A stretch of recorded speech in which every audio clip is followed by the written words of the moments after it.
Hey, hi, welcome you all to the NetMinion Solutions, and today we will be starting one more video over the Python, and we will check how we can use REST API call and we can just log in into the iOS XE routers from the Cisco DevNet Always On Lab, and how to fetch out the information from that.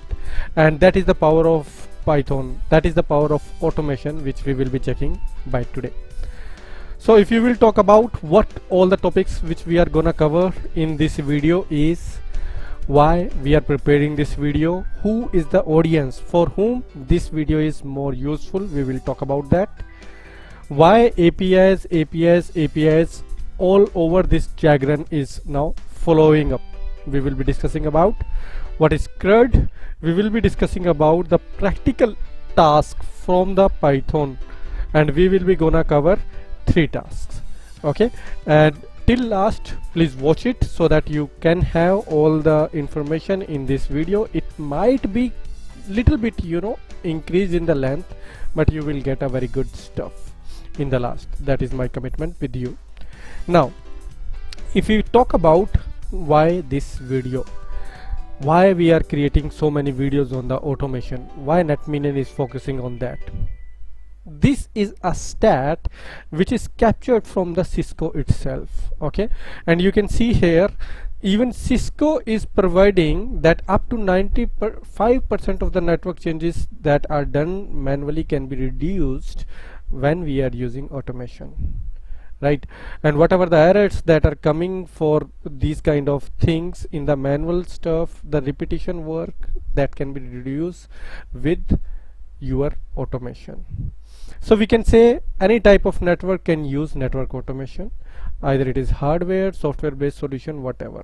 Okay, maybe your database data centers, maybe your service providers, enterprise. Okay, you can put or you can make it towards the automation to improve the efficiency, to reduce the human error, and to reduce the operating expenses.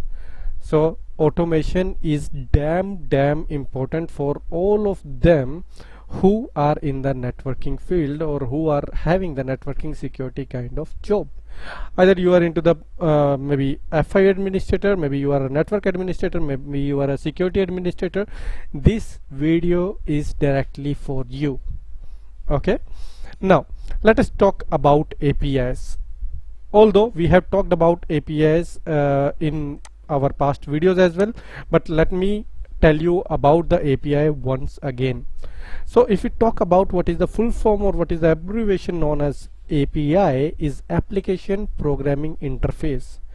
And if I will maybe simplify the term that what is the API, so in our layman language we can say API is that which allows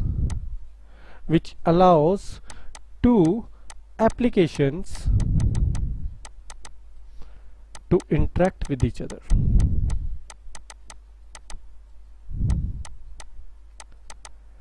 And knowingly or unknowingly, every one of us is using API.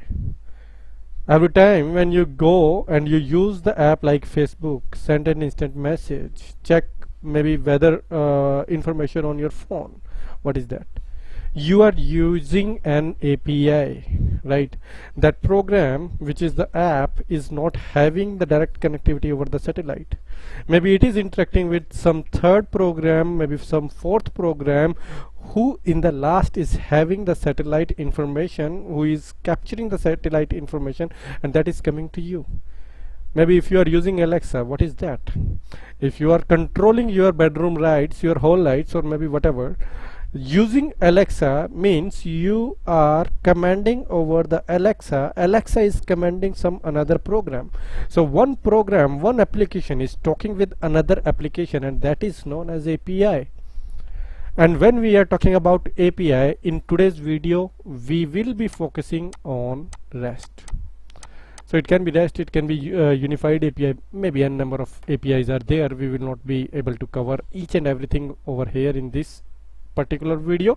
We will be talking about REST. So REST means representational state transfer, that is the abbreviation. But whenever you are using HTTP or HTTPS to interact with one application to another application, that is your REST API. And but obvious, when you are interacting with one application to another application, it should be the sorted data. It cannot be unformatted data. It can be formatted into the XML, it can be formatted into the YAML, it can be formatted into the different language, maybe JSON. Okay, so all of these things we are aware about. Now let us talk about one more term that is known as CRUD. What is CRUD? So if you are using REST, you should be aware about CRUD. That C stands for create, R stands for read, this is U stands for update, and D stands for delete. So CRUD is the acronym for create, read, update, delete. But obvious, if you are opening any of the website, maybe you are opening Google, maybe you are using our website netminion.net, okay, then what you are saying, you are reading something from it. It means you are going and you are using get function in the term of the HTTP, if you will say. Okay, means you are using get. Get means you are reading something. Maybe if you wanted to create something, you can use post method. So these are the methods. I hope you guys are aware about such of the methods. Like for doing some kind of update, you can use put, and you can use delete method for deleting something. So in today's video, we will be covering couple of the Python programs where I would be showing you how our Python script going to the Cisco DevNet always on router and fetching out some information. It means we are using get method. Then I will show you in, okay, so let me talk about Python task 1. So into Python task 1, let us say this is our PC, and this PC has the internet connectivity, and then somewhere in cloud there is a Cisco DevNet router, okay, or which is iOS XE. What we will be gonna do is we will be writing down a script which will be residing on our PC. This script over the internet go to the Cisco iOS XE router, okay, use REST API get method. Get means what? Read, okay, in the form of CRUD, if you will say. So it is reading about something, maybe about the information of all of the interfaces and the stats, and it will gonna show us that information into our script. So that is our Python task 1. Okay, so we are using in first task the get method. Then if we talk about the task 2 is little bit the same, but we are using now some another method.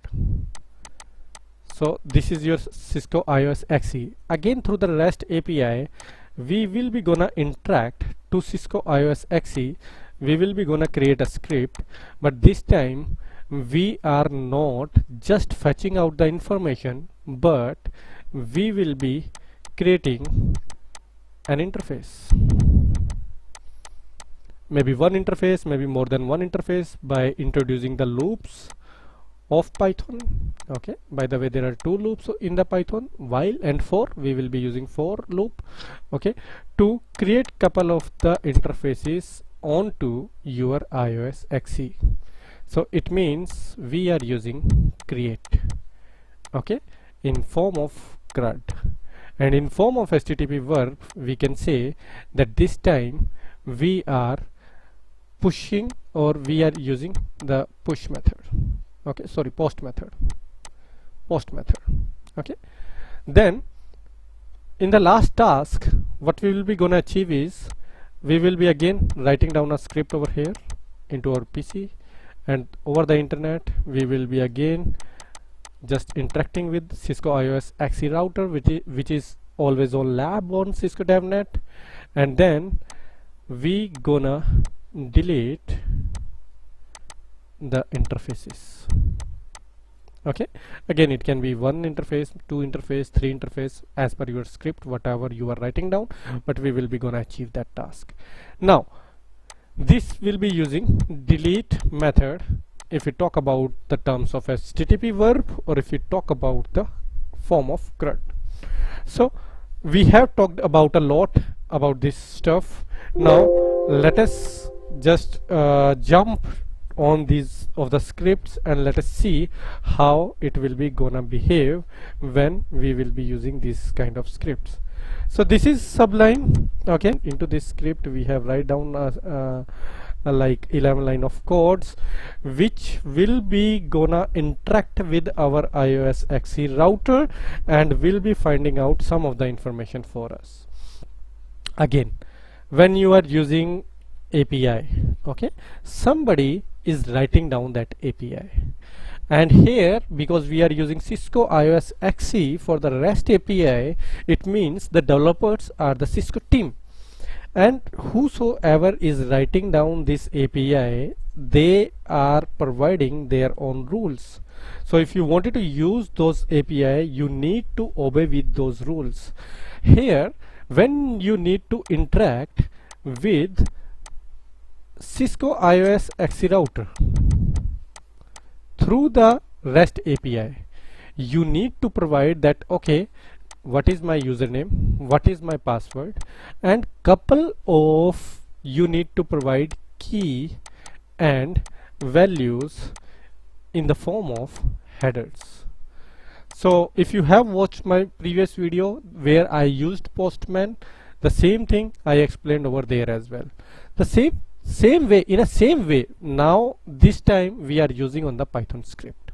So let us talk about this script once so that all of us can be on the same page and able to understand what we are writing down over here.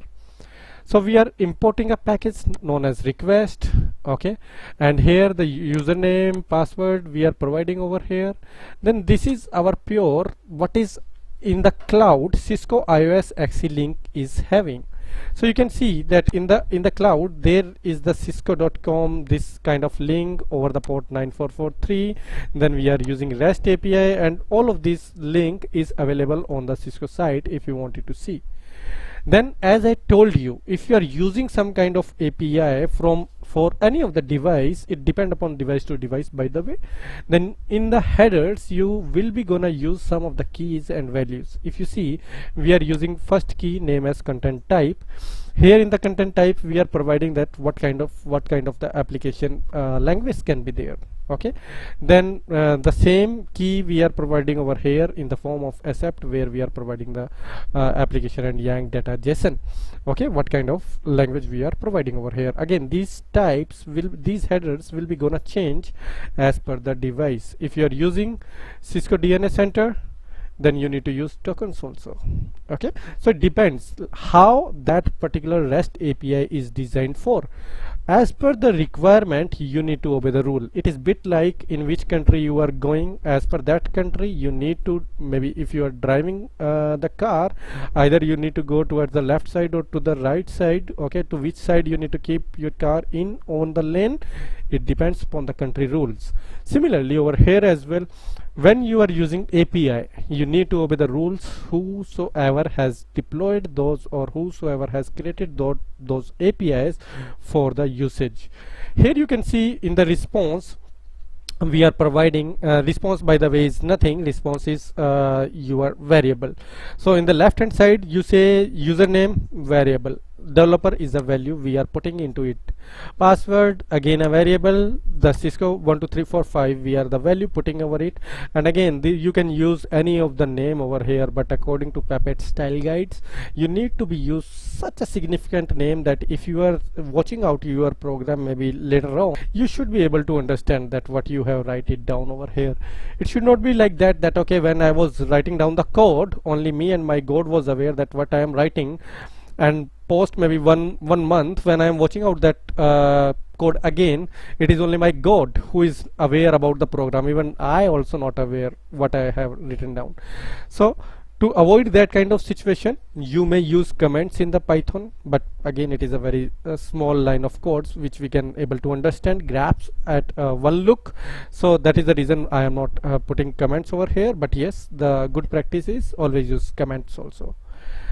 Then once this thing is done, what we are gonna do is in the response variable, we are using the get. Can you see in our first script we are getting some information from the DevNet router, providing the authentication, providing the headers, and saying that I don't want to verify either it is a self-generated site or no. I don't care about it. Okay, and all of those information when going to your Cisco always on DevNet router, you are getting that response into the variable of response. Now next task is we need to print out this response. To print out this response, we are using couple of variables, or maybe two statements we are using. One is the status of the request. Status of the request would be, you would be able to see as the response code as 200. Okay, you are aware that if you are using some, so you are opening some of the application, and if it is working perfectly fine, that you are getting 200 okay code. Okay, so you will be getting 200 status of the request. Okay, and in the response text, whatever it is, we are printing out that. Now there are a couple of the ways to get the output from this particular script. One is if I will build it from Control B. I am using Control B, and even my Sublime. Okay, this script is finished. Can you see this script is finished? And you would be able to see that my script is login into the device, provided out the status of the request is 200, and providing out whatever the response is there in the format of JSON. Again, if you are not aware about JSON, please watch out my previous video, you will be able to understand about that. And you can see that there are a couple of the interface which like Cisco has put on some information over there as a description, that management interface, do not touch me. Okay, and the rest of the information you can see that there are gigabit up to 1, 2, 3. There are 3 interface. Then there is something loopback 0, loopback 1. These loopbacks are getting created by a couple of the people like us.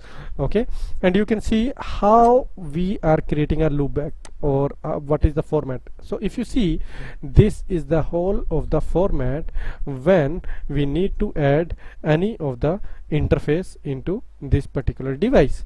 Let me copy this, let me open the notepad, and into the notepad let me paste it over here so that all of we should be on the same page. Okay, so here you go. So this is the format, like you are providing out what is the name, what is the description, what is the type, what is either it is enabled or no, bit like that you are putting out over here. Okay, so this is something we have able to see, that how we can see all of the information from iOS XE router using 11 line of codes over the cloud. My script is going on and fetching out the information. So this is one script which is using get method, and we have checked what is the get method to read the information from the device. Let us now use second script where we will add something over here. Okay, and without any waste of time, let me show you how we can run that script. So this is the script number 2, where we will be gonna add interface, or maybe more than one interface over the device. Okay, so we have 33 lines of code. Let us talk about that. Again, we are importing the request. Okay, and here we are just providing the package name and everything. What is the username and password of the device, what would be the iOS XE link, and here you can see the link is something like the same which we used in the previous video. Then whatever the headers, we already talked about it. Here if you see, we are saying number, we are using number. Okay, so let me open the IPython. Okay, so I am just opening a Python interactive session so that we can see about it, what kind of input function is giving me the information. So if a is and in a of the variable, I am saying that input and enter any value. So if I'm doing like that, and I am putting here, you can see it would be bit like that, enter any value, and whatever I am putting like 10 or 20 whatever, you can see a value would be like that. But if I wanted to check of the type of the a, you can see it is a string. To convert a into the integer, I can just do bit like that, and here you can see the integer value of a is what, 10. So by default what we see, that input function is used to when we need to take input directly from the user. Second thing we see that okay, whenever we are using input function, by default its value would be in the string. If we need to convert it into integer, we need to use int function. Now let us see about this particular script again. If you see here, we are checking that we are storing some value in the variable name as number. We are converting this into the integer, and where I am just taking the input from the user itself that enter some value. Now I am using my for loop. Now how for loop will be used, you guys are aware about it? If no, let me give you a short description about that also. So if I am using for n in range of 100, okay, maybe 100, and I want to say that okay, print the value of n, it means the value will be printed out from 0 to 99. So whatever you like putting over here in the range, it means that you are iterating, this is your iterated variable, and it will be iterated from, it will start from 0 to the 1 less whatever you are providing over here. So you can see it is starting from 0 to 99. Similarly over here I am iterating, so for either you are using n, a, b, c, whatever, I am just using the iteration variable so that you people are able to understand that it is iterating. Okay, and here what I am saying, okay, for iteration variable in range, and from where I am starting from 1 till where, till the number, whatever the number we are getting from the user in the line number 9. Then I am building out the IP address bit like that. So first value will be starting from 1, then we are creating the loopback, then we are creating a payload. So if you saw that everything is having 4 space, this is not known as indentation. And if you saw clearly over here as well, you would be able to see that into my IPython also there was some space after for loop. It defines that what all statements comes under my for loop. So the statements which are coming, each and every statement is coming after the for loop. Do not get confused with it, because payload is starting from here, and again it is having the indentation. Okay, so here you can see this backslash. This black slash means what? Let me show you the meaning of this backslash. So if I am saying a equal to, or maybe in the Python I wanted to use 1 plus 2, it is giving the value 3. If I wanted to use 1 plus 3 plus, I wanted to put something into the next line, but it is not allowing me. It is saying that it is invalid syntax. But if I'm not finished yet, I will say to the Python using this particular character that I am not finished yet. And when I put enter, you can see it is waiting for the some input. Maybe I am putting 5 over here. Now you can see that the output is having the next, it is taking the output whatever we are providing into the line number 8 and line number 9. So it would be 1 plus 3 plus 5 equal to 9. Bit like we can put like 1 plus 2, then I have not finished yet, maybe I can say 4, then not here, I have not finished yet, I will say like this, and then I will say 5, and okay, I will put enter. What happened? Okay, after 2 I didn't put plus, maybe that is the issue. Let me put plus over here, plus. Okay, here you can see that output is coming and it is considering all of the integers. Here we are putting backslash to let my Python know that I have not finished yet. So it is in the continuation, you can say. Here from line number 13 to line number 29, you remember we saw the, let me show you the notepad again.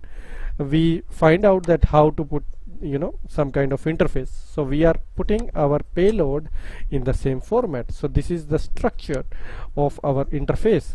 Now by the same structure I am building up a variable named as payload, where I am saying that okay, what is the name of my interface, it will be starting from 2 to 2, and then whatever the iteration variable, and what would be the iteration variable will be starting from 1 until the number where you are building it up. So this time we are building up more than one interface using the for loop.